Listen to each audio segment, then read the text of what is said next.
আমাদের অগ্রণী ব্যাংকের মোট সারা বাংলাদেশে এজেন্ট হচ্ছে 566টা এজেন্ট, সম্পূর্ণ এজেন্টই বন্ধ আছে। এখন আমরা চাচ্ছি আমাদের এই সার্ভারটা অতি বিলম্বে চালু করুক, আমাদের বকেয়া বিল যেটা আছে, কমিশন আছে, এটা আমাদেরকে দিয়ে আমাদেরকে এখান থেকে মুক্ত করা হোক।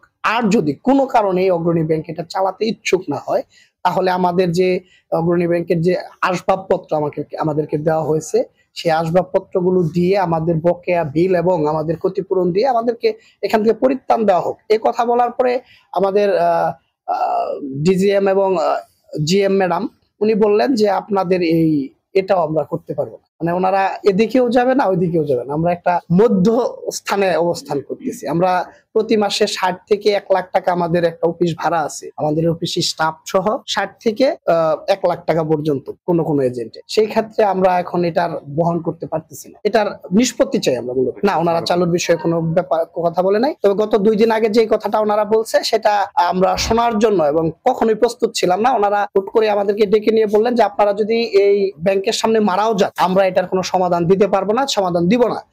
এবং আপনারা যেই অ্যাকাউন্ট গুলা করছেন, 10.5 লক্ষ অ্যাকাউন্ট করছেন, 3.5 কোটি টাকা, 3000 কোটি টাকা আপনারা ডিপোজিট সংগ্রহ করছেন, পারলে বা চাইলে আপনারা এগুলো ডিপোজিট উঠায় নিয়ে যান, আপনারা আপনাদের অ্যাকাউন্ট গুলা উঠায় নিয়ে যান, আপনাদের কোনো সমাধান দিব। এটাই তো আমি অবাক হয়েছি, একটা ব্যাংকার এইভাবে তো কথা বলতে পারেন।